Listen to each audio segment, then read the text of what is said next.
Sobre el trazado actual de Lima vivían 1 millón de personas. Sobre este mismo trazado hoy en día viven casi 10 millones de habitantes. El crecimiento de la ciudad capital en estas circunstancias no es coherente con la buena calidad de vida urbana. En este contexto, hoy nos preguntamos cómo debe crecer nuestra ciudad capital. ¿Estamos preparados para albergar a más de 10 millones de habitantes? Escríbanos a las redes sociales. Mi nombre es Violeta Reaño. Bienvenidos a Debate y Diálogo. No al centralismo. Hay sobrepoblación en la capital. Existe mucho desorden en la construcción de viviendas. Cada día aumenta la delincuencia. Deben frenar la importación de vehículos y reformar el transporte. Lima crece desordenadamente. El transporte público es caótico. Lima debe modernizarse y mejorar su limpieza, Hay orden mucha y inmigración seguridad. en la capital. Necesitamos más áreas verdes. Existen invasiones en los conos de la ciudad. Ante la falta de empleo, aumenta la informalidad. Estamos vulnerables ante un desastre natural. Lima está preparada para albergar más de 10 millones de habitantes. Bienvenidos a esta edición de Debate y Diálogo. El día de hoy nos acompaña Juan Manuel del Castillo, él es urbanista y también docente universitario. Y nos acompaña además Alfonso Flores, gerente general de la Fundación Transitemos. Bienvenidos a Debate y Diálogo. ¿Hacia dónde está creciendo Lima? Esta es la gran pregunta. ¿Está creciendo de manera ordenada? No ordenada, hay una planificación urbana sobre nuestra ciudad o sobre las demás ciudades de la capital. ¿Estamos preparados para albergar a más de 10 millones de personas que actualmente son los habitantes que tiene nuestra ciudad capital? Se lo preguntamos en primera instancia a Juan Manuel del Castillo. Bueno, en primera instancia, tal como se encuentra actualmente Lima, ¿no? Podríamos decir que no está preparada para albergar la cantidad de personas que existen, ¿no? Digamos, somos más o menos 10 millones de personas, ¿no? Pero o sea, sí existen ejemplos de ciudades en otros lugares con esta misma cantidad de personas que tienen un desarrollo sostenible, digamos, ¿no? El gran problema de Lima, bueno, muchos de los problemas de Lima, para hablar un poco más o menos de algunas cifras, ¿no? Lima es una ciudad que no para de crecer, ¿no? Y entonces el desarrollo urbano de la ciudad se da generalmente hacia las zonas, digamos, de periferia de la ciudad, ¿no? No es una ciudad que crece hacia arriba, ¿no? Que se densifica, sino que se va extendiendo de una forma muy poco densa, ¿no? Es decir, horizontalmente. Horizontalmente, ¿no? Y va ocupando los espacios naturales, digamos, de la ciudad, ¿no? Como las zonas de los cerros, las laderas, las lomas, ¿no? Los valles agrícolas, ¿no? Con decirte una cifra, ¿no? En el año 90 más o menos teníamos algo de 20.000 hectáreas de valles agrícolas, ¿no? Actualmente tenemos la mitad, ¿no? O sea, 10.500 hectáreas más o menos, ¿no? Lo mismo sucede con los espacios de lomas estacionales, ¿no? Que son espacios que se ponen verdes todos los años, ¿no? Hay alrededor de 1 millón de personas que están ubicadas en las zonas de periferia y muchas de estas zonas colindan con zonas de lomas, ¿no? Sin mencionar, por ejemplo, a la minería que es extractiva, ¿no? Digamos, que ocupa también zonas de cerros, ¿no? Cementeras, ¿no? Mineras metálicas, ¿no? Y entonces hay toda una ocupación que va, digamos, mermando los recursos naturales, el soporte ecológico de la ciudad, ¿no? Entonces, esa es la forma en la cual se va desarrollando, digamos, Lima, ¿no? Y bueno, también podemos mencionar el hecho de los espacios del litoral, ¿no? También existen ahí problemas en cuanto a la contaminación de los espacios, ¿no? Del litoral, ¿no? La Costa Verde, por ejemplo, que es una de las zonas que más se usa, ¿no? Digamos que es una de las zonas que tiene un soporte ecológico más o menos estable, pero ya al sur y al norte nomás de lo que está considerado actualmente como Costa Verde empieza a haber una acumulación de residuos dañinos para la salud, ¿no? Coliformes en este caso, ¿no? Estamos hablando de Chorrillos hacia el sur, ¿no? La zona de La Chira, donde está el colector, ¿no? Y al norte, ¿no? De la zona del Callao, que está muy contaminada, ¿no? Entonces, como vemos, hay una serie de espacios en los cuales la ciudad se está desbordando, ¿no? Y esto también impacta sobre el tema del tránsito, ¿no? Este desborde, bueno, como decía el antropólogo José Matos Mar, desborde popular. Y cada día vemos que sigue creciendo un nuevo barrio, hay nuevos asentamientos humanos. Lo que decía también Matos Mar, él hablaba de la forma de articulación del poblador desposeído, ¿no? ¿De qué manera impacta todo esto en nuestra vida diaria, en la calidad de vida urbana que mencionaba al inicio del programa? ¿De qué manera también afecta con el tema del tránsito, entre otras agresiones que pueden ser sonoras, visuales, etcétera? Alfonso Flores. Bueno, es uno de los problemas adicionales que se generan, este crecimiento de la ciudad en forma desbordante, sin planificación. Ahí está el origen de todos los problemas. No hay planificación. Cuando el último plan que tenía la ciudad de Lima data del 2010, había caducado. La administración anterior se dedicó en su periodo de gestión primero a desarrollar el plan de desarrollo concertado de la región Lima, porque Lima tiene una particularidad que es región y a la vez es la capital. Es región Lima, que es diferente a región Lima provincias. Entonces no había un plan. El plan de desarrollo concertado se terminó más o menos a la mitad de la gestión de la doctora Villarán, y luego había que desarrollar el plan urbano de Lima. Claro, existe el plan 2035, ¿no? Que fue terminado en diciembre del año pasado. Y ese plan urbano de Lima es el que debiera regir los destinos de la capital hasta el 2035. Entonces ahí está toda la planificación y los desarrollos que debieran hacerse de forma ordenada y concertada en las futuras administraciones, porque esto no es un tema de esta administración. Si estamos al 2035, van a ser 3 o 4 alcaldes que debieran seguir esa misma ruta. Como una ruta integral, ¿no? De Lógico. hacia dónde va la ciudad, de qué es lo que queremos para Así es. nuestra Entonces, ciudad. de esa manera, cuando se sigue un plan ordenado, estos problemas, estas percepciones de caos en el transporte y el tránsito no se deberían de solucionar gradualmente en el tiempo, porque tampoco la solución es con una varita mágica. Tenemos que pensar que Lima tiene 80 años de atraso en transporte público. 80 años. Pero según los estudios y análisis hechos por expertos internacionales, acá no se ha inventado la pólvora, si se sigue un plan concertado y desarrollado aproximadamente en 20, 25 años de un mismo plan, deberíamos reducir esa brecha radicalmente. Y comparando ciudades, ¿no? Por ejemplo, como bien decía aquí el amigo, Lima tiene más o menos 10 millones de habitantes. Ciudades parecidas, Londres tiene 9 millones de habitantes. ¿Okay? Extensión territorial parecida, Londres tiene más o menos, nosotros tenemos como 60 kilómetros al norte y al sur, Londres tiene la misma espacio físico. Claro, pero su crecimiento ha sido totalmente diferente, la migración que ha tenido también ha sido planificada. El metro, ¿desde hace cuánto tiempo? Más de un siglo. 150 años tiene el metro de Londres. Tiene 11 líneas de metro con 270 estaciones. Tiene 700 rutas de buses con 19.500 paraderos. Pero todo esto ya están planificando la próxima década, porque ya colapsó también el sistema. Comparaciones. Lima tiene más o menos 9.4 millones de viajes diarios de transporte público. El 76% de la población de Lima que ya usa transporte público. 76%. Así es. Entonces, son 9.4 millones de viajes diarios. Londres tiene 4 millones de viajes diarios en el metro, en sus 11 líneas, que ya colapsó en el 2008 su máxima capacidad. En el 2008 tenían los buses en superficie más o menos unos 2.4 millones de viajes diarios. Hoy día los buses tienen 8 millones de viajes diarios, el doble que las líneas de metro. Lo que quiero decir es que la planificación en transporte público es una solución intermodal. No es que solo el metro va a salvar el transporte público, también van a tener que coexistir con otros modos de transporte. Así es, intermodal, con un solo medio de pago, etc. Pero para eso se requiere una sola autoridad.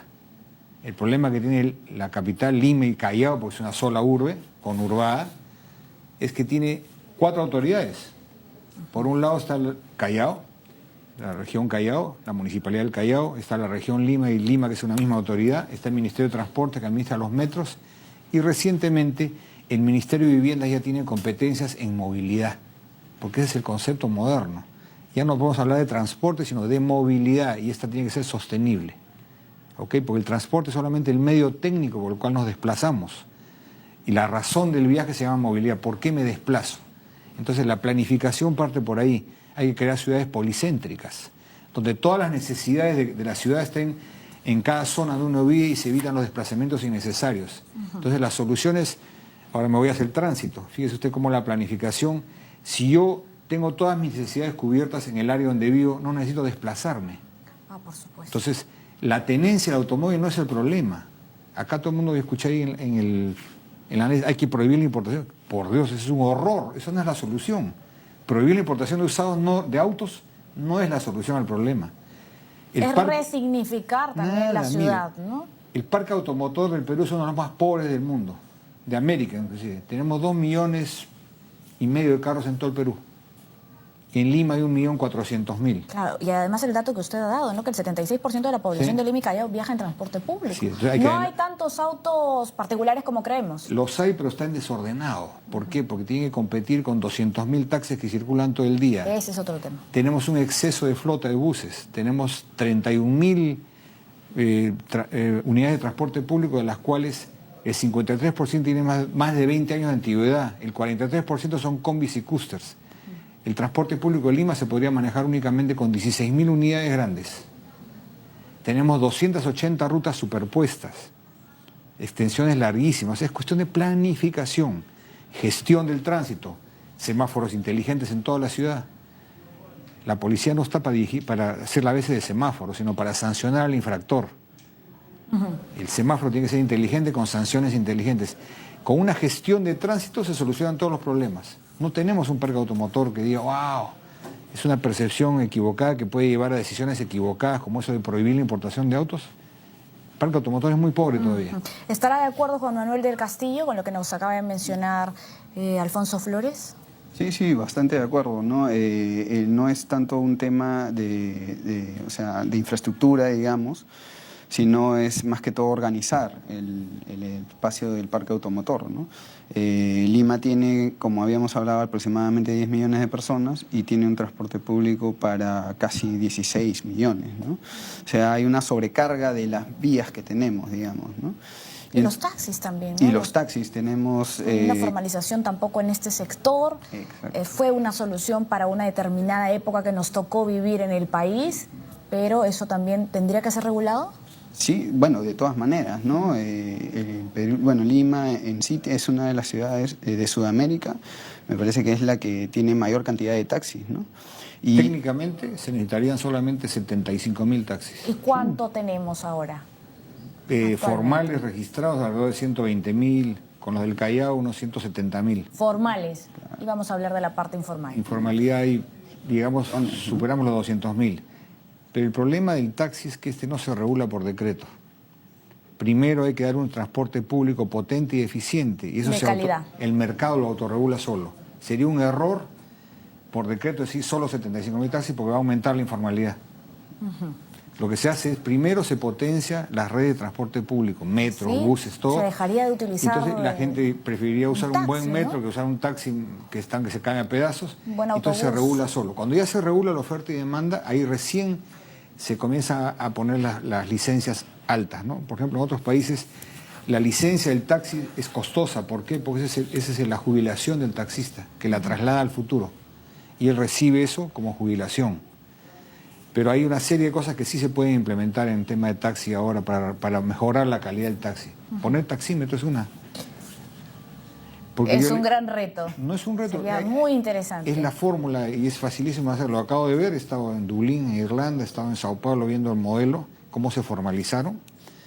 Y el taxi se convierte en la empresa, ¿ok? Entonces, si yo esa empresa, todos los gastos que me genera la empresa, los puedo deducir de mi impuesto a la renta, ¿no es cierto? Y la autoridad celebra convenios con los proveedores. Taxi patrón, que cuesta más barato que un auto regular, combustibles, aceites, lubricantes, llantas, todo a precio diferenciado si te formalizas, pero tienes que entregar tu recibito. Y todo lo que tú gastas en tu carro lo deduces de tu impuesto a la renta. Claro, pero y así lo hicieron. Habría que formalizar muchos sectores, ¿verdad? Pero esa es una forma de hacerlo en el taxi. Exactamente. Sí, Imagínense, se nos ha iluminado el rostro, todos creo que con una sonrisa lo hemos escuchado. Ahora, ¿en qué momento se dejó de planificar una ciudad? Porque claro, hemos escuchado, por ejemplo, Alfonso Flores mencionar que tenemos 80 años de atraso en el tema de transporte. ¿Cuándo se dejó de pensar en una ciudad o de planificar o de crear ciudades en nuestro país? Bueno, a ver, si hacemos un poco de memoria, la planificación, digamos, pública, ¿no? Formalmente empieza más o menos en el año 49 con el primer esquema director de Lima, ¿no? Que lo hizo la Oficina Nacional de Planeamiento Urbano, ¿no? Luego de esto se hizo el plan del 67, el primer plan metropolitano, digamos, de Lima, y en esa época el plan que se hizo, el siguiente gobierno, el gobierno militar, en los años 70, digamos que llevó a cabo varias de las estrategias que se exponían en ese plan, ¿no? Luego de eso, ya hacia los años 80, 90, ¿no? Ya la ciudad había cambiado mucho, había crecido. Recordemos las migraciones, ¿no? Del campo a la ciudad, por cuestiones del terrorismo también, ¿no? Comienzan, digamos, a desbordar la ciudad de Lima, ¿no? Y hacia el año 90 se publica el plan MET, ¿no? Que es el tercer plan, digamos, que tiene Lima, ¿no?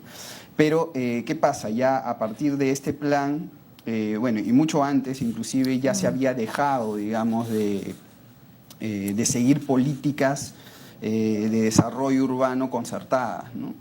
Y entonces, si bien es cierto Lima, que es una ciudad que en los 70s más o menos tenía una tasa de crecimiento del 6% más o menos, ¿no? O sea, había una gran cantidad de migraciones, pero ahora ya estamos alrededor del 2%, o sea, ya esas grandes migraciones del campo a la ciudad ya han terminado, ¿no? O sea, hay migración, sí, pero el crecimiento básico de la ciudad se debe a los hijos de los hijos y nietos, ¿no? De aquellos migrantes que llegaron, ¿no?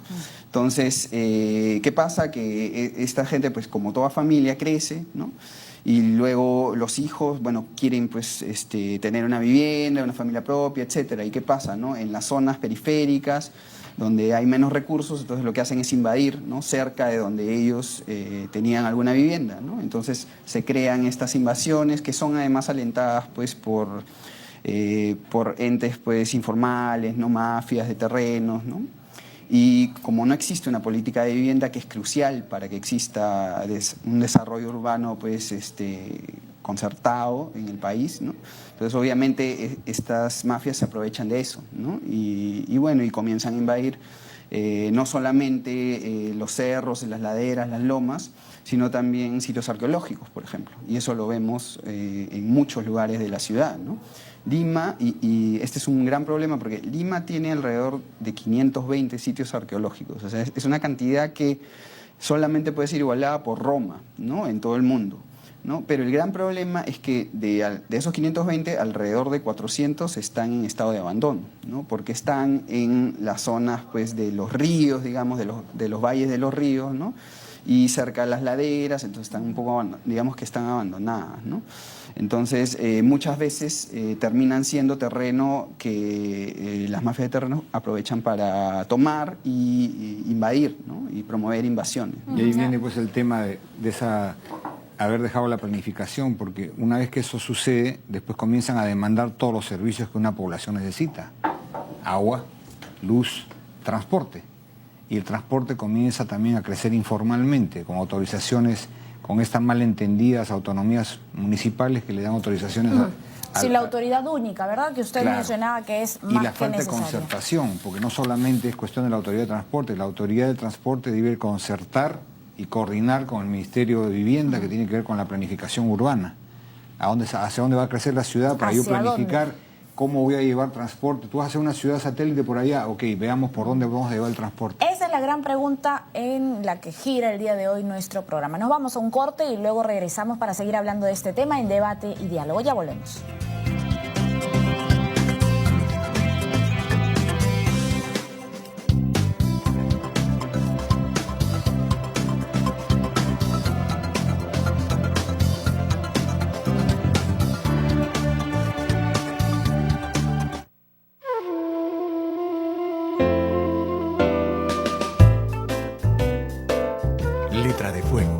Raúl Tola.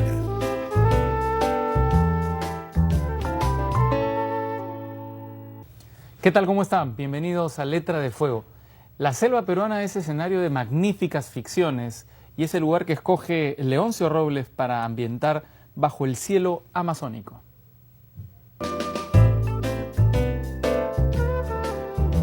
Es un libro que discurre en dos niveles principales sobre la realidad amazónica, que es tan compleja y tan difícil de aprehender. Está estructurada en dos líneas principales que vertebran toda la historia, que son dos líderes, un líder asháninca, de nombre Evaristo Chawiri, y un líder colono llamado Rubén Malpartida. Ellos nos hablan de la complejidad de su vida en la Amazonía, donde transcurren y donde se colisionan tantos intereses, tanto foráneos y los propios inherentes a la realidad amazónica.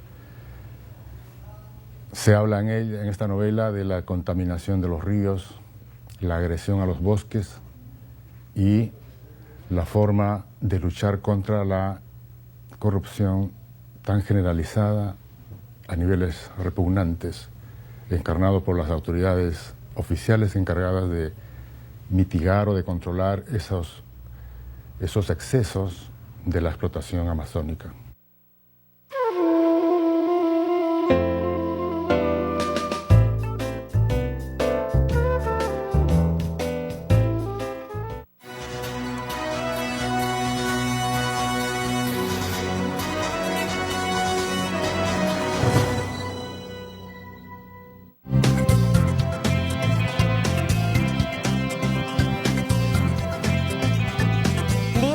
Preparada para albergar a más de 10 millones de personas. ¿Usted qué opina? Escríbanos a @DID7.3 y también a nuestra página en Facebook Debate y Diálogo. El día de hoy nos acompaña Juan Manuel del Castillo, urbanista y también docente universitario, y Alfonso Flores, gerente general de la Fundación Transitemos.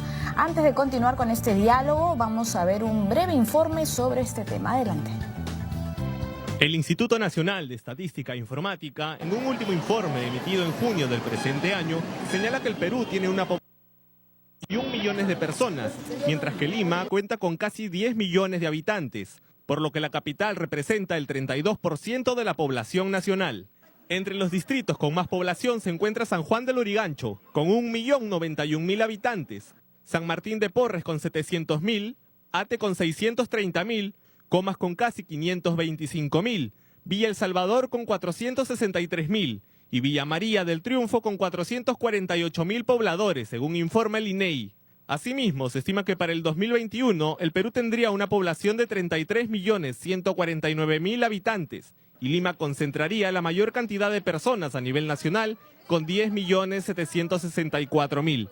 Seguido de La Libertad con 1.996.000 y Piura con 1.927.000. Por otro lado, el transporte también se vería afectado por la cantidad de población. Luis Quispecandia, director de la ONG Luz Ámbar, menciona que hay más de 2.200.000 vehículos en una ciudad que no tiene la infraestructura preparada. La situación empeoraría con el crecimiento del parque automotor. En el informe escuchábamos que nuestra capital representa el 32% de la población nacional y comentábamos también que, bueno, Lima genera el 41% del Producto Bruto Interno, con lo cual digamos que tiene una coherencia y una fuerte relación con que cada vez más haya muchos habitantes en la capital, ¿verdad? Fuera de que ya no estemos en plena oleada de migración ni del fenómeno del campo a la ciudad, pero fuera de este tema, la idea es seguir una hoja de ruta, ¿no? Un camino, un plan urbanístico. ¿Quién lidera este crecimiento de la ciudad? Se lo consultamos a nuestro entrevistado, Juan Manuel del Castillo. Bueno, en realidad el líder actual, digamos, de un crecimiento concertado no existe, ¿no? Deberían ser las autoridades, ¿no?, responsables. Digamos que lo que existe es una especie de caos, ¿no?, orgánico, el cual se va reproduciendo, ¿no?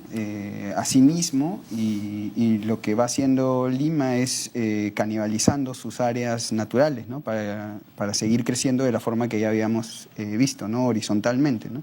Lima tiene un promedio de más o menos 1.5 pisos, ¿no? En toda la ciudad, o sea, es un desarrollo bastante chato, ¿no? Y el tema aquí es que además hay, por ejemplo, un déficit de áreas verdes, ¿no? En toda la ciudad. Más o menos, para darnos una idea, Lima tiene actualmente alrededor de 2.700 hectáreas de área verde, ¿no? Área verde pública. ¿Cuántas ¿no? hectáreas? 2.700, ¿no? Pero digamos que la zonificación, ¿no? De parques y áreas verdes en Lima dice que tiene 3.700, ¿no? Entonces digamos que hay ahí un déficit que de una serie de áreas verdes que deberían ponerse, o sea, son actualmente pues terrales o zonas abandonadas. Ahora, digamos, de estas 2.700 hectáreas que mencionas, ¿hay una distribución equitativa? Tampoco, ¿no? Por ejemplo, si vemos zonas como en el sur de Lima, ¿no? Y María del Triunfo o Villa El Salvador, que justo corresponden, ¿no? Con la zona desértica de la ciudad que está al sur de Chorrillos, ¿no? Entonces ahí hay muchos parques que figuran como parques, como áreas verdes, pero que no son más que terrales, ¿no? Entonces, y eso contrasta mucho con, por ejemplo, zonas como San Isidro, donde hay pues estándares muy altos de área verde, sobrepasan los 8 metros cuadrados, digamos. ¿Y cuál es la relación que tienen las áreas verdes con la calidad de vida? Y también hay muchos consejos, recomendaciones de parte de organizaciones, organismos internacionales con respecto a este punto, ¿verdad? Así es. Bueno, las áreas verdes y los espacios públicos en general, ¿no? Son el espacio de encuentro de la ciudadanía, ¿no? Y es el espacio donde se desarrolla, digamos, una serie de actividades recreativas, ¿no? O donde culturales. debería desarrollarse una serie de actividades para ponerlas en común, ¿no? La integración de los vecindarios, la integración de los barrios, quizás sería una buena forma de ponerle fin quizás a la delincuencia una vez que nos reapropiemos de ese espacio público. Bueno, digamos que no es una receta inmediata, pero sí ayuda, ¿no? O sea, el espacio público es el espacio donde la comunidad se integra, ¿no? Entonces, en ese sentido es muy importante, ¿no? En primer lugar, que recojamos el potencial, porque hay que terminar un poco con la idea errada de que Lima es un desierto, ¿no? Eso es mentira totalmente, ¿no? Lima, el territorio de Lima es 53% montaña, ¿no? De lo cual casi 21.000 hectáreas son hectáreas de lomas que se ponen verdes todos los años, ¿no? Y 93.000, ¿no? En total son hectáreas de lomas que son lomas que con el fenómeno del Niño se ponen también verdes, ¿no? Y luego de eso, el 28% es zona de valle, ¿no? Que fue valle en algún momento, y solo alrededor del 18% es desierto, ¿no? 18-19%, que está básicamente al sur de Chorrillos y al norte en la zona de Ancón, ¿no? Entonces, ¿qué pasa? Que Lima, como ha crecido de forma desorganizada, caótica, ha desertificado mucho del territorio otrora natural y verde y fértil, ¿no? Entonces, existe un gran potencial, ¿no? de áreas verdes, sobre todo, ¿no? En las zonas de los valles, que aún tenemos 10.000 hectáreas más o menos, y en las zonas de las lomas estacionales, que son 21.500 aproximadamente, ¿no? Pero que actualmente están siendo invadidas, ¿no? Entonces, si esas zonas, esos espacios naturales se habilitaran como espacios, parques ecológicos, ¿no? Circuitos turísticos, tendrían un potencial gigantesco, ¿no? Y podríamos llegar inclusive casi a más o menos el 20 o 30 metros cuadrados por habitante de área verde, ¿no? Que eso es muchísimo más de los estándares que se manejan en países desarrollados, que son de 15 a 20 metros cuadrados, ¿no? ¿Pero actualmente tenemos de 15 a 20 metros cuadrados? No, tenemos... ¿Ni el 50%? No, tenemos 3.1 metros cuadrados. Y el cobeneficio también tiene que ver con el cambio climático, que ya lo tenemos encima. Claro. El transporte genera 70% de la contaminación de gases de efecto invernadero en las ciudades. Si tuviéramos más áreas verdes, podríamos mitigar en algo ese efecto que tiene el transporte, ¿no es cierto? Ir hacia transportes más eficientes y amigables. Pero también tener una vida mejor en el sentido de que un niño puede ir a jugar, puede interactuar con otros niños. Es muy triste cuando asentamientos humanos que quedan en los extrarradios, ya sea en el norte o en el sur, cuando un niño se acerca a un barrio, un distrito como a lo mejor San Isidro, que mencionaba nuestro entrevistado Juan Manuel del Castillo, o Miraflores, dice, no sabía que existían este tipo de zonas o de lugares. Qué bonito. Hay que cambiar el concepto. Nosotros presentamos una propuesta el año pasado, ante las elecciones, que se llama Hacia una ciudad para las personas, como subtítulo Hoja de ruta del transporte al 2025. O sea, la prioridad no es el transporte, sino la persona. Quienes habitamos la ciudad somos personas. Entonces, si uno cambiara el concepto de planificación de ciudades en función a lo que necesitan las personas y no los automóviles, porque acá tenemos la tendencia todavía de siglos otros a planificar en función al auto. Los mejores espacios se los dan al auto. Si no, veamos las veredas de Lima. ¿Cuántas personas pueden caminar una al lado de la otra? Un discapacitado puede acceder a un transporte público. Estamos planificados para darle los mejores espacios públicos al ciudadano, al ciclista, a la caminata. Cuando planifiquemos la ciudad de esa manera, se van a recuperar muchos espacios públicos. ¿Pero hay espacio para el ciclista? Hay que dárselo. Y se le quita el automóvil. ¿Y eso sería una alternativa interesante para solucionar el tema de transporte? Por supuesto que sí, Lima es una ciudad plana. Entonces, no se le saca provecho. No tenemos lluvias, tenemos un clima maravilloso. En otras ciudades que tienen zonas mucho más elevadas usan la bicicleta. Y Lima es una ciudad plana que tranquilamente se puede usar. Y se puede caminar mucho, ¿verdad? A ver, fíjense ustedes, cuando se inició la reforma con el Corredor Azul, yo me acuerdo que la gente se quejaba porque tenía que caminar una cuadra para ir al paradero. ¡Qué horror! Entonces, la reforma también implica cambios culturales muy grandes. La gente está acostumbrada a sacar la mano y parar lo que sea y subirse y discutir 2 horas la tarifa en el taxi. Y baja en la esquina y yo me bajo en esta esquina, y sin me bajo embargo, en esa medio de misma la gente cuadra. reclama el caos. Y ellos son generadores del caos. O sea, nosotros somos parte del problema y parte de la solución, ¿eh? Entonces, cambiar el paradigma es toda actividad que una persona puede hacer en un radio de 400 metros, debe hacerlo a pie. ¿No es cierto? Entonces, por ejemplo, en Londres los paraderos de buses están a 400 metros de distancia del 99% de la población, pero tiene que caminar por lo menos sus 4 cuadritas para llegar a un bus. Entonces, de esa manera, la gente camina más, se usa más. Hay gente que saca el carro para ir a comprar el periódico, cuando podría hacerlo caminando. Toda actividad de 400 a 3 kilómetros, hazlo en bicicleta. Y recién a partir de 3 kilómetros piensan usar algún modo de transporte motorizado. Entonces, si de esa forma nosotros lo que buscamos es racionalizar el uso del automóvil, el uso indiscriminado una persona en un auto, cuando podrían ir varios en un auto.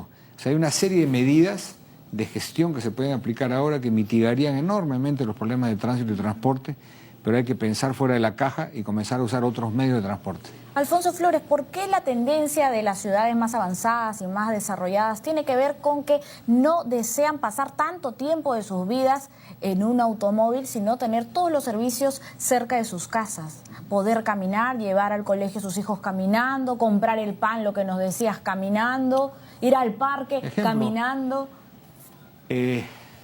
Londres lo sé porque tengo un hijo que vive ahí y ya va a matricular a los hijos en el colegio. Para poder matricular a tu hijo en el colegio tienes que vivir en la zona. Exacto. Entonces eso evita el desplazamiento necesario de tener tu hijo, vives, por decir ejemplo, yo tengo un amigo que tenía su hijo, ellos vivían en La Punta y sus hijos estudiaban en el Newton, en La Molina.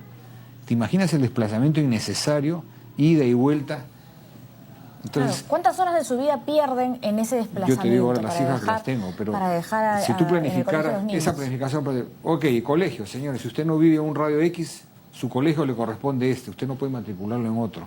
Entonces ya evitas desplazamientos innecesarios de tener que ir a sacar el carro para llevar a tu hijo al colegio, para pararte en doble fila, obstruir el tráfico, pues llevar al hijo acá. No, caminando, a distancia de caminata tienes el colegio. Y otros servicios, hospitales, todo, eso se llama el diseño de la ciudad policéntrica. Planificar las ciudades en función con todos sus servicios para evitar desplazamientos necesarios. Cuando ya copaste eso, piensa en los traslados, en trenes de cercanía, en metros, en esto. Tú me decías cifras. Yo hice un cálculo el otro día. Nosotros perdemos 4 años y 3 meses de nuestra vida laboral. En 30 años de vida laboral perdemos 4 años en el transporte. Qué pena. En transporte público, 2 horas de ida, 2 horas de vuelta promedio. Eso en el estudio que hizo el JICA en el año 2004, que fue el que desarrolló el plan de las 6 líneas de metro, era 1 hora 75. Una actualización últimamente que hizo el diario Gestión nos lleva 2 horas por sentido, son 4 horas diarias. Por 30 años de vida laboral son 4 años, 3 meses. Una carrera, una profesión. 4 años que has podido estar con tu familia o hacer cualquier otra actividad. Si hablamos de costos, 21.000 millones de soles en sobreconsumo de combustible producto de la congestión vehicular. ¿Cuántas líneas de metro podríamos hacer con 21.000 millones de soles? Vivimos de una manera poco eficiente, Juan Manuel del Castillo. ¿Estás de acuerdo? Sí, por supuesto, ¿no? Y justo con el tema que acabamos de tocar, ¿no? El tema de los radios, ¿no? El tema de los radios también sirve para los temas de área verde, ¿no? Espacios públicos, ¿no? Porque en estos 400 metros que tú tienes de repente para ir a un paradero, ¿no?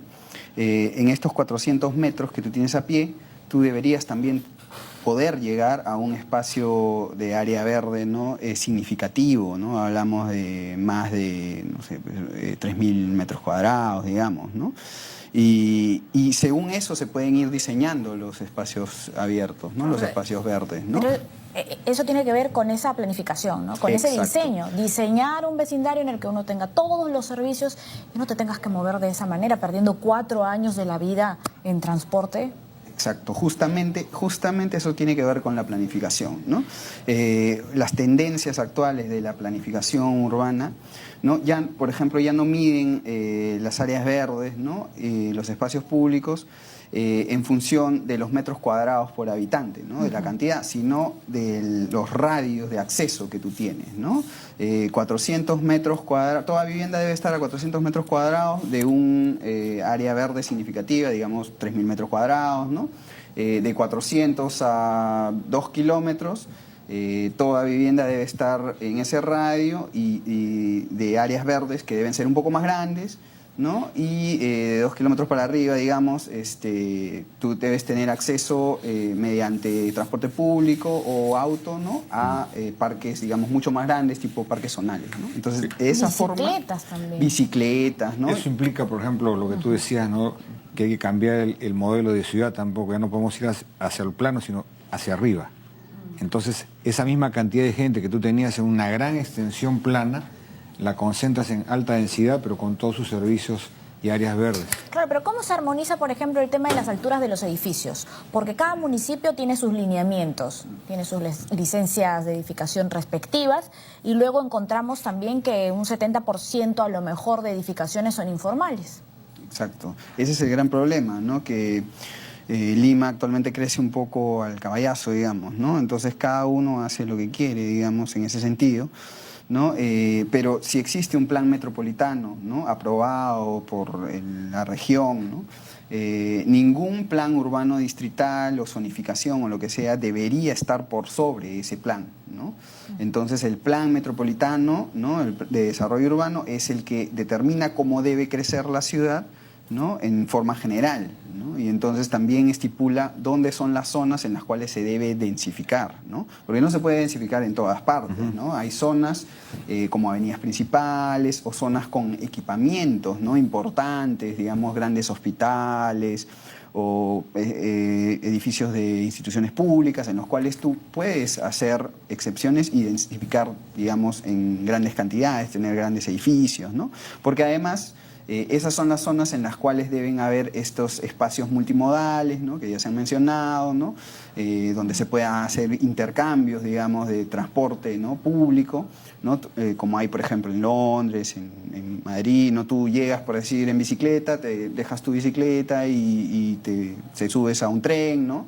O llegas en tren y cambias a un taxi, ¿no? Muchísimas ciudades, ¿no? De Exacto. Europa, Ámsterdam, pero también aquí en ciudades de la región. Sí, claro. En Buenos Aires, ¿no? Por ejemplo, Curitiba. ¿no? Curitiba, Es el ¿no? ejemplo del mundo. No es algo que está lejano a nuestra realidad, ¿no? Y ahora crecer en vertical también facilita o podría facilitar la provisión de servicios públicos como agua potable o equipamientos urbanos, hablando ya de temas de salud, recreación, etcétera. ¿Qué opina al respecto Alfonso Flores? Claro, como te digo, si tú vas a distribuir agua en un área, una cantidad de viviendas, y todas estas las compactas en una sola, es lo mismo. Pero ahí viene pues la planificación, hasta cuánto la zonificación permite, los servicios permiten que se construya, porque a veces el problema es ese, ¿no? Tú dices, acá, si yo mi cálculo que puedo abastecer para X cantidad de viviendas y construyo más allá de eso, ya voy a crear un déficit, ¿no es cierto? Entonces esa concertación entre la planificación y lo que la ciudad puede otorgar es importante. ¿Podemos tener edificios tan altos en nuestra ciudad, en algunos distritos? Por ejemplo, en Jesús María se ven ahora mismo edificios bastante altos. En Miraflores también llegan o sobrepasan los 20 pisos, hasta 21 pisos a lo mejor. Digamos, técnicamente sí se puede, ¿no? El problema es, como ya se había hablado, el que se provean los servicios necesarios, ¿no? ¿Qué pasa con el agua y el desagüe? Exacto, ¿no? Y también, por ejemplo, a veces ves que hay edificios de más de 5 pisos en calles que son muy estrechas, ¿no? Lo cual también afecta a los vecinos en cuanto a la sombra, el ruido, etcétera, ¿no? Hay que ver que, como ya había dicho anteriormente, que estos edificios que sean altos o donde se densifica bastante estén en zonas que lo permitan, ¿no? Donde haya también una serie de servicios que también lo permitan. Por ejemplo, ¿no? Hablando de mi especialidad en el tránsito, en Sao Paulo existe el Centro de Ingeniería de Tráfico, que le falta a la capital del Limón. Es un centro que gestiona, planifica el tráfico.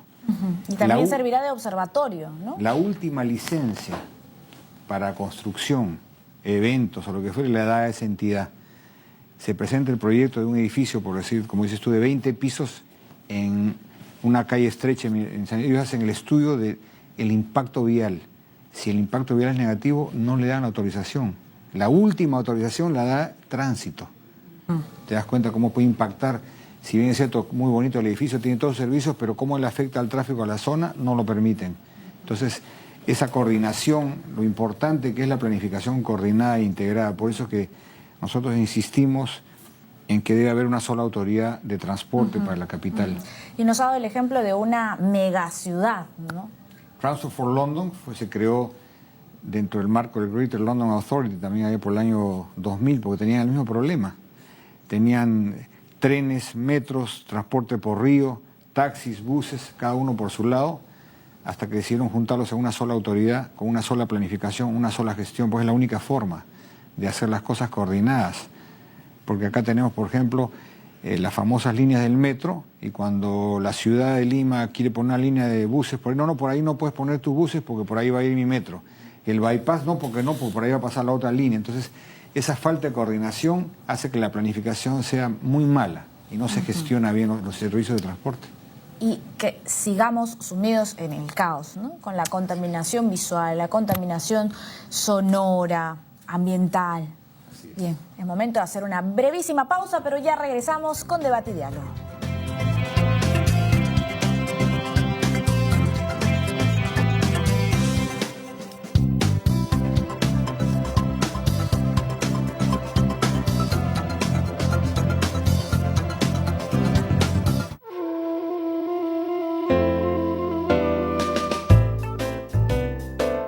Letra de Fuego, con Raúl Tola.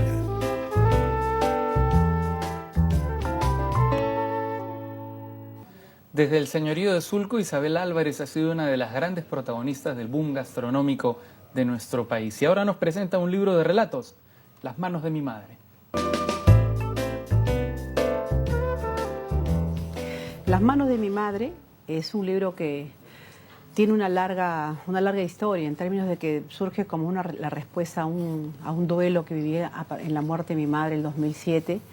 Pero de repente demoré mucho, demoré poco, no sé, en todo caso demoré lo que demora un duelo, y también aprender a reparar en la necesidad de poner en valor lo que fue para mí la convivencia de mi madre a través de la cocina. Este es un libro que trata de poner, conforme fui escribiéndolo, sentí que no era solamente hablar de mi madre, sino que era hablar mucho más que eso, parte del espacio mágico de la cocina, sus tiempos, sus espacios, sus utensilios, Y conforme fui avanzando me di cuenta de que era también una manera de afirmar y recordar, porque es parte de la memoria, de que la cocina es eso, es memoria, y que nace con la mujer, nace con la madre de los pechos maternos, nace en la cocina, en el afecto que se prodiga.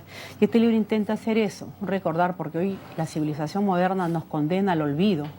Y eso es lo que yo he tratado de evitar, o sea, de tratar de que el libro recoja ese vínculo de la madre con la hija, en este caso mi persona, pero también de pronto reparé en que hay cosas que ya han desaparecido, por ejemplo el hecho del estropajo.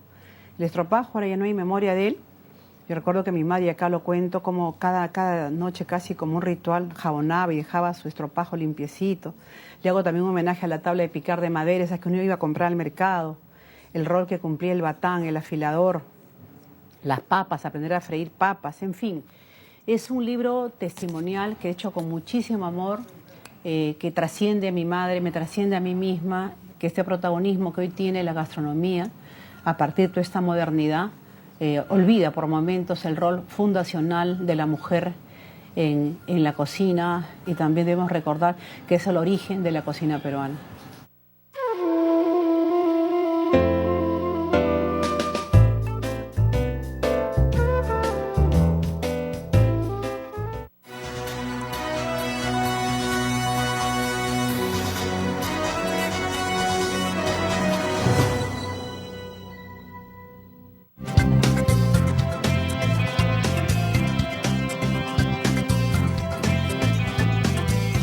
Regresamos con Debate y Diálogo. El día de hoy hablamos sobre urbanismo y sobre el crecimiento de Lima, nuestra ciudad capital. ¿Cómo debe crecer Lima si estamos preparados para albergar a más de 10 millones de personas? ¿Usted qué opina? Ya nos han escrito a las redes sociales. En unos momentos leeremos comentarios y también preguntas. El día de hoy nos acompaña Juan Manuel del Castillo, urbanista y docente universitario, y también Alfonso Flores, gerente general de la Fundación Transitemos.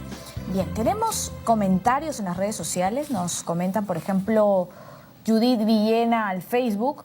Creo que Lima no está preparada para albergar a más de 10 millones de personas. Hay mucha gente en Lima. Jorge Latorre Jara, actualmente en Lima, ciudad capital, ha registrado un crecimiento alarmante, explosivo, desordenado, tanto en el transporte como en la población en estas últimas décadas, sobre todo en la periferia. Carlos Garnique, muy buen tema, muchísimas gracias. El reto del próximo gobierno, felicitaciones por este tema de actualidad y felicitaciones a la conducta. Bueno, muchísimas gracias. Yo felicito siempre a mis entrevistados, que son expertos, especialistas, y que tratamos de crear, digamos, un espacio abierto en el cual podamos incluir diversas posturas siempre, ¿no? Concertadoras, nos gusta el diálogo, nos gusta también el debate.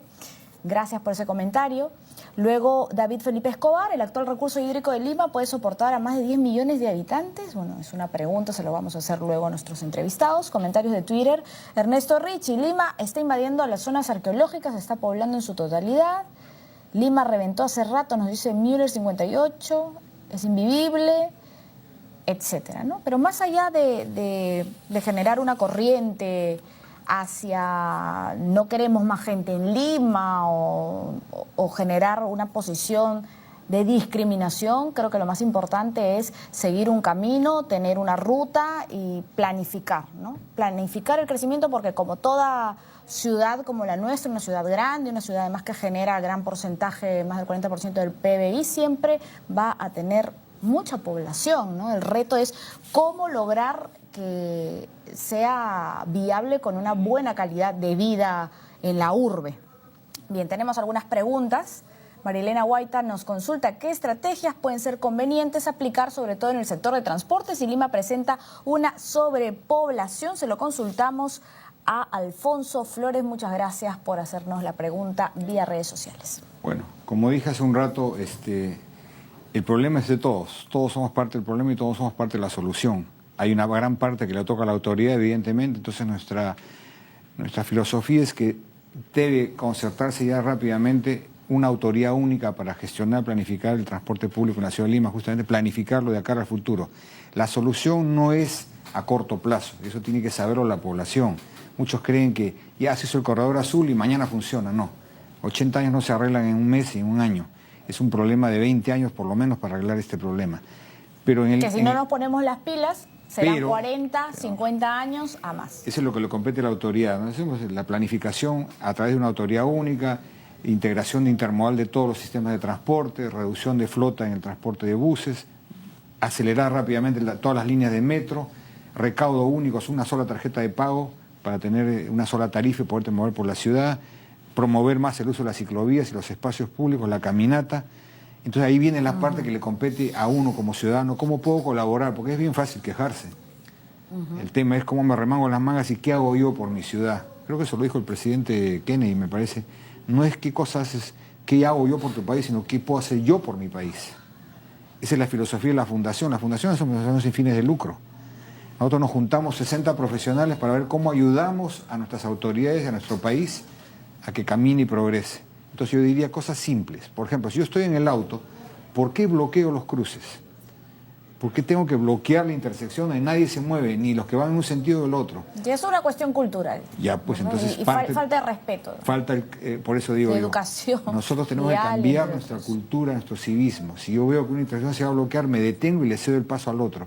Ese tan simple gesto fluiría el tráfico mejor. Respetar las señales de tráfico, respetar al prójimo. Respetar al peatón. Donde terminan mis derechos empiezan los de los demás. Entonces, si podemos poner de nuestra parte un grano para que esto fluya mejor, sin esperar a que nos castiguen, ¿no es cierto? La conducta humana es así, pues, ¿no? Pepe el Vivo está latente en todos nosotros y creamos nuestra ley propia. Si empezamos a respetar la ley y a respetar al vecino y al prójimo, se solucionarían gran parte de los problemas del transporte, aunque parezca mentir el tráfico. Mucho es la mala conducta de todos los conductores, me incluyo yo también, porque a veces nos olvidamos y nos transformamos cuando subimos a un carro, pero cuando bajamos a la pista y somos peatones, ahí nos acordamos, ¿no?, de los derechos que tiene el peatón y el ciclista. Entonces es una convivencia mientras esperemos la autoridad hace su parte, pero nosotros como ciudadanos tenemos que colaborar también con nuestra actitud. Y lograr esa convivencia armónica. Bien, tenemos otra pregunta. Pedro Ruiz Camacho nos hace esta interrogante. Para no perjudicarnos con esta sobrepoblación, ¿se considera una buena alternativa urbanizar los asentamientos humanos? Juan Manuel del Castillo, es más un derecho, ¿verdad?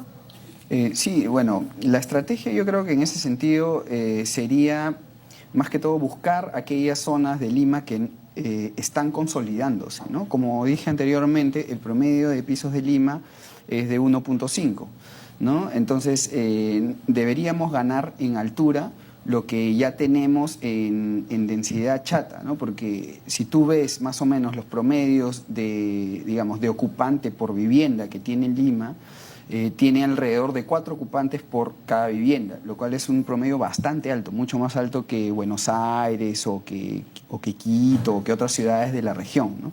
Entonces lo que hay que hacer es densificar en altura, ¿no?, para poder alojar esa gente que está viviendo muchas veces en casos de hacinamiento, ¿no?, realojarla de forma que pueda habitar espacios más altos y poder recuperar, ¿no?, aquellos espacios que están con una muy baja densidad, ¿no? Entonces eso daría espacio para hacer grandes proyectos, ¿no?, y sobre todo espacios de recreación y áreas verdes, ¿no? Entonces es un poco consolidar aquellas zonas que tienen un desarrollo urbano bastante poco denso, ¿no?, para poder ganar espacios donde se puedan hacer grandes proyectos, ¿no? Formalizar también esos proyectos. Claro que sí, porque como habíamos visto, ¿no?, Lima sigue creciendo de una forma informal, ¿no? El 70% alrededor de la ciudad es de origen informal, ¿no? Solamente el 30% ha sido planificado. Eso, digamos. Quiere decir también que se descarta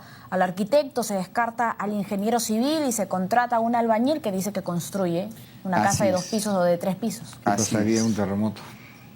Sí, actualmente, ¿no?, vemos que hay alrededor de 1 millón de personas, ¿no?, que viven en zonas de periferia urbana y en zonas de precariedad, ¿no?, sobre todo. Esto quiere decir que no tienen servicios, ¿no?, y que además el material de sus viviendas es muy pobre, ¿no?, que en un caso de sismo van a ser pues afectados por completo, ¿no? Totalmente. Luego tenemos otra pregunta de Daniel González y nos dice: un distrito con gran cantidad de habitantes puede presentar problemas sociales como por ejemplo San Juan del Lurigancho. ¿Qué nos dice Alfonso Flores? Evidentemente, cuando la población comienza a tener una calidad de vida hacia abajo, es decir, no tiene los servicios necesarios, básicos, agua, luz, desagüe y transporte público, pues se generan una serie de insatisfacciones sociales que repercuten en la ciudad.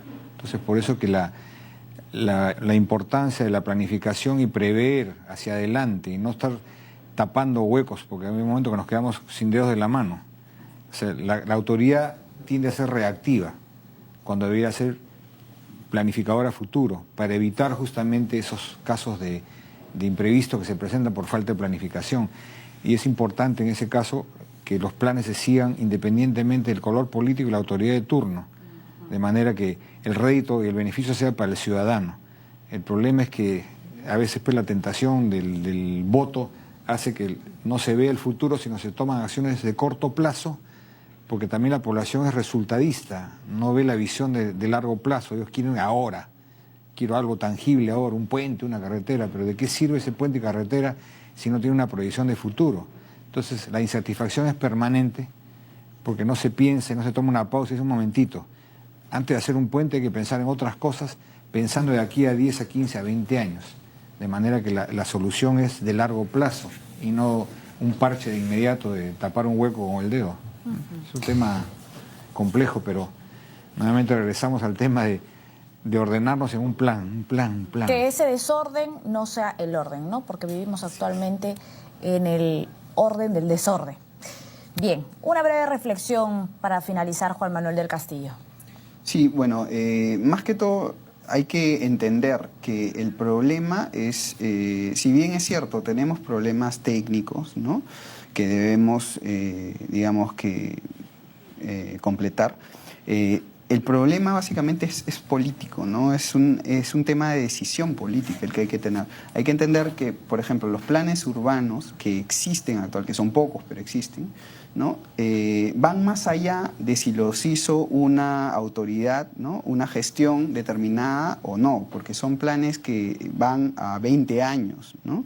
Entonces, son instrumentos de desarrollo, ¿no? Actualmente existen algunos planes como el plan de Tarapoto, por ejemplo, el plan de Iquitos, el mismo plan 2035 que se hizo para Lima, ¿no? El Plan Metropolitano de Desarrollo Urbano. Así es, ¿no? Que son instrumentos valiosos, ¿no? Uno los revisa y son instrumentos bastante bien hechos, ¿no?, que de repente no están completos, pero han sido trabajos serios que han sido hechos con inclusive instituciones del extranjero, ¿no? En el caso de Iquitos se hizo con la Universidad de Florencia, ¿no? En el caso del Plan 2035 con Barcelona, ¿no? El problema es que hay que cumplir estos planes, ¿no? No hay que creer que son instrumentos de una gestión específica, ¿no?, sino que son una ayuda para las gestiones, ¿no?, que vienen, para tener un desarrollo pues concertado, ¿no? Se pueden modificar, se pueden completar, ¿no?, mejorar, pero hay que seguir. Iniciativas, claro, que serán trabajadas luego a través de los años, ¿no?, a través de varias gestiones. Así es, a largo plazo, ¿no?, que eso es lo que hay que comenzar a pensar. Entonces, es un tema de decisión política el que hay que seguir. Bien, muchísimas gracias por estos comentarios a Juan Manuel del Castillo, urbanista y docente universitario, y muchísimas gracias también a Alfonso Flores, gerente general de la Fundación Transitemos. Gracias a todos los que nos escriben, a los que nos ven, a los que nos siguen, y también recuerde que puede ver todos los programas de debate y diálogo a través de www.youtube.com/tperú7. Gracias y recuerde que el debate también es diálogo. Chao, hasta mañana.